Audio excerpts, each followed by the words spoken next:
எல்லோருக்கும் வணக்கம். நேற்று நான் காலம் ஒன்று கையிலோட 4வது நாள் வகுப்பு நிறைவாயிடுச்சு அப்படின்னு சொல்லிட்டு ஒரு போஸ்ட் போட்டிருந்தேன். இன்றைக்கி 5வது நாள் வகுப்பு முடிஞ்சது. ஜென்ரலாக ஒரு சில விஷயங்கள் டிஸ்கஸ் பண்ணணும், குழந்தைகள் ரிலேட்டடாக, டீனேஜ் கிட்ஸ் ரிலேட்டடாக அப்படின்னு சொல்லிட்டு என்னோடய அனுபவத்தை பகிரலாம் அப்படின்னு சொல்லிட்டு இந்த காணொலியை பதிவு செய்கிறேன். பொதுவாக டீனேஜ் கிட்ஸ், எனக்கு 2 டீனேஜ் கிட்ஸ் இருக்காங்க. 12 வயசு வரைக்கும் நம்மளே சுற்றிட்டு இருந்து ரொம்ப சந்தோஷமாக இன்னோசென்ட்டாக நம்மளே தேடிட்டு இருந்த நம்ம குழந்தைங்க வந்து ஒரு 12 வயசு 13 வயசுக்கு மேலே வேறு மாதிரி இருப்பாங்க. நான் ஒரு 2-3 சைக்காலஜிஸ்ட் கிட்டே போயிருக்கேன். அப்போது அங்கே வந்து நிறைய பேர் டீனேஜ் கிட்ஸை கூப்பிட்டு வந்திருப்பாங்க. என் குழந்த முன்ன மாதிரி இல்லை, நைட் லேட்டாக வரான், ஃப்ரெண்ட்ஸோட சண்டை போடுறான், என் பொண்ணு நைட் லேட்டாக வரா, சீக்கிரட்டாக இருக்கா, ரூமை பூட்டிக்கிறா, கேட்டால் கோவப்படுறா, என்கிட்ட பேசுகிறத விட ஃப்ரெண்ட்ஸ் கிட்ட பேசுகிறது அதிகமாக இருக்குது. இந்த மாதிரி நிறைய பேரண்ட்ஸ்க்கு ப்ராப்ளம்ஸ். உடனே அவங்க சைக்காலஜிஸ்ட் கிட்டே போவாங்க. ரொம்ப அவங்களால மேனேஜ் பண்ண முடியலன்னா ஒரே குழப்பத்திலே இருப்பாங்க. நிம்மதி இல்லாத பேரண்ட்ஸ் இருக்கிறத நான் பார்த்துருக்கேன். எதனால் நம்ம குழந்தை இப்படி இருக்குது, நம்ம நல்லா தானே வளர்த்தோம், நம்ம அவங்களுக்காக தானே எல்லாமே பண்ணுறோம், இப்படிலாம் ஏன் இருக்குது அப்படின்னு ஒரு பேரண்ட்டுக்கு நிறைய கொஸ்டின்ஸ் இருக்கும். உங்களுக்கு அப்படி நிறைய பிரச்சனைகள் இருக்குது அப்படின்னா நீங்கள் சைக்காலஜிஸ்ட் கிட்டலாம் போய் உங்களுக்கு தீர்வு கிடச்சிருக்கா அப்படின்னு நீங்கள் உண்மையிலே கேட்டிங்களா? கேட்டு உங்களுக்கு தீர்வு கிடச்சிருக்கா? மாத்திரை மருந்தெல்லாம் இல்லாமல் உங்களுக்கு தீர்வு கிடச்சிருக்கா? அப்படி கிடைக்கல அப்படின்னா இப்போ நான் பேசுகிறது வந்து உங்களுக்கு புரியும். நானும் அந்த மாதிரி கவுன்சிலிங் சைக்காலஜி இந்த மாதிரி எல்லா செஷன்ஸ்க்கெல்லாம் போயிட்டு ஒரு சில விஷயங்கள் நம்ம புரிஞ்சுப்போம். நம்மளை அவங்க பார்க்க சில விஷயங்கள் நம்ம இது வரைக்கும் நம்மளை பற்றி யோசிக்காததை சொல்லுவாங்க. அப்போ நம்மளை பற்றி நம்ம தெரிஞ்சுக்கிறதுக்காக நம்மளை நம்ம பார்க்க ஆரம்பிப்போம். அந்த ஒரு சில விஷயங்களை தவிர தீர்வு கிடைச்சிதானா? இல்லை, எனக்கும் கிடைக்கல. அதுக்கப்புறம் நானும் ஒரு ஸ்டேஜில் ஸ்டாப் பண்ணிட்டேன். இது வேண்டாம், இது வேலைக்காகாது, இங்கே பெருசாக எதுவும் சொல்யூஷன் கிடைச்ச மாதிரி இல்லை. ஒரு உடலில் ஒரு பிரச்சனைனா நம்ம ஒரு டாக்டர்கிட்ட போகிற மாதிரி, மனசில் ஏதோ ஒரு கேள்விகள்லாம் இருக்குன்னா நம்ம ஒரு சைக்காலஜிஸ்ட்டை போடணும் அப்படின்ற ஒரு அவேர்னஸ். நான் வெளிநாட்டில் உள்ள சில சைக்காலஜிஸ்ட் அவங்களெல்லாம் கூட ஃபாலோ பண்ணி அவங்க வீடியோஸ் எல்லாம் பார்த்துட்டு ஒரு சில விஷயங்கள் கற்றுக்கிட்டு இருந்திருக்கேன். பட் முழுசாக எனக்கு தீர்வு கிடைச்சதானா இல்லை.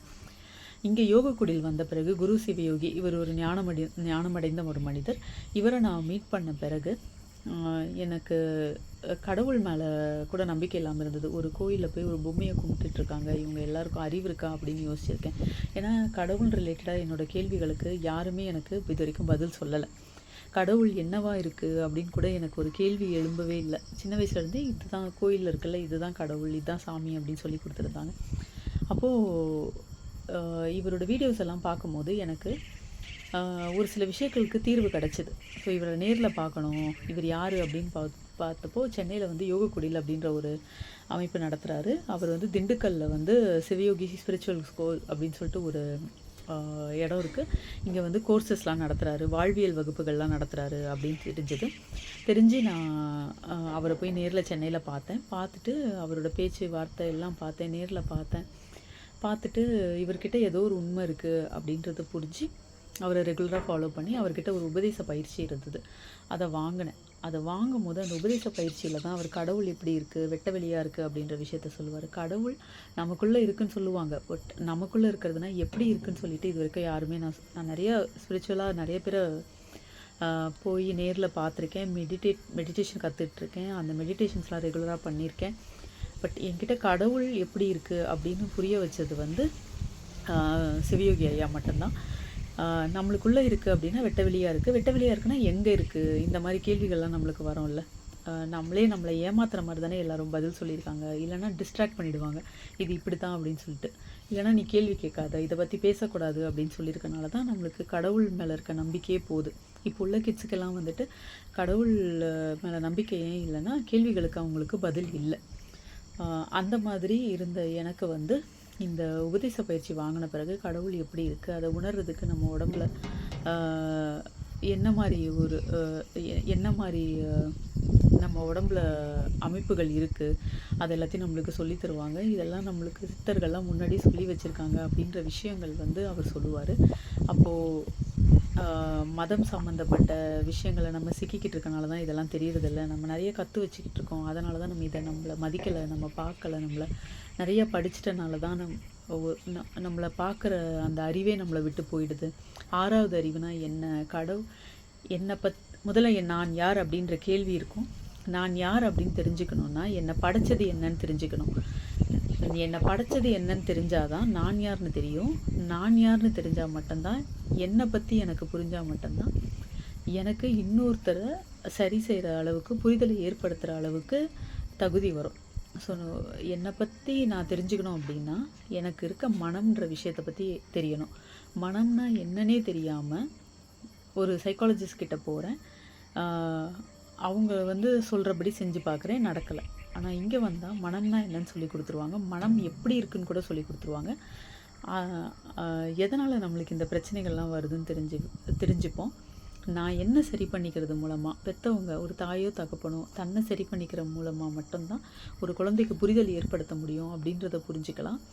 ஒரு குழந்தைக்கிட்ட ஒன்று நம்ம ரொம்ப கோவமாக கண்டிப்போடு இருந்து அவங்கள மிரட்டி ஒரு வேலையை செய்ய வைப்போம். இல்லைன்னா ரொம்ப பயந்து அவங்களுக்கு ரொம்ப அன்பு காட்டுறோன்ற பேரில் அவங்கள நம்ம ஏமாற்ற விட்டுருவோம். ஸோ இந்த மாதிரி 2 எக்ஸ்ட்ரீம்ஸில் தான் நம்ம இருப்போம். ஏன்னா ஒரு குழந்தைய எப்படி ப்ராப்பராக வளர்க்கணும் அப்படின்னு சொல்லிட்டு நம்மளுக்கு ஒரு யார்கிட்டையுமே கற்றுக்கிற மாதிரி ஒரு விஷயங்கள் அவங்கவுங்களுக்கு ஏற்ற மாதிரி அவங்க குழந்தைங்கள வளர்ப்பாங்க.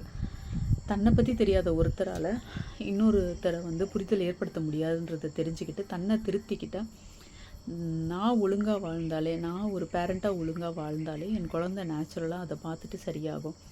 அந்த குழந்தைக்கு அதோட தகுதிக்கு மட்டும்தான் அதால் வாழ முடியும். எவ்வளோ நல்லா ஒரு பேரண்ட்டை வளர்த்தாலும், எவ்வளோ கொடுக்குறது எல்லாத்தையும் கொடுத்தாலும், அந்த குழந்தைக்கு என்ன கடவுள் அதுக்குன்னு என்ன வச்சுருக்காரோ அதன்படி தான் அது வாழும். அது எதுக்காக இந்த பிறவி எடுத்திருக்கோ அதுக்காக தான் வாழுன்ற விஷயத்தை தெரிஞ்ச உடனே ஒரு பெரிய பாரத்தை இறக்கி வச்ச மாதிரி இருக்கும். அப்போது நம்ம வந்து குழந்தைங்க நம்ம வழியாக வந்திருக்கு, நம்ம ஒரு குழந்தைய வந்துட்டு பெற்றவங்க வளர்க்கலை, அவங்க வளர்கிறாங்க அப்படின்ற விஷயம் வந்து புரிஞ்சுட்டு உன்னை சரி பண்ணிக்க முடியாத நீ எப்படி உன் குழந்தைய சரி பண்ணுவ அப்படின்ற அந்த கேள்வி வரும்.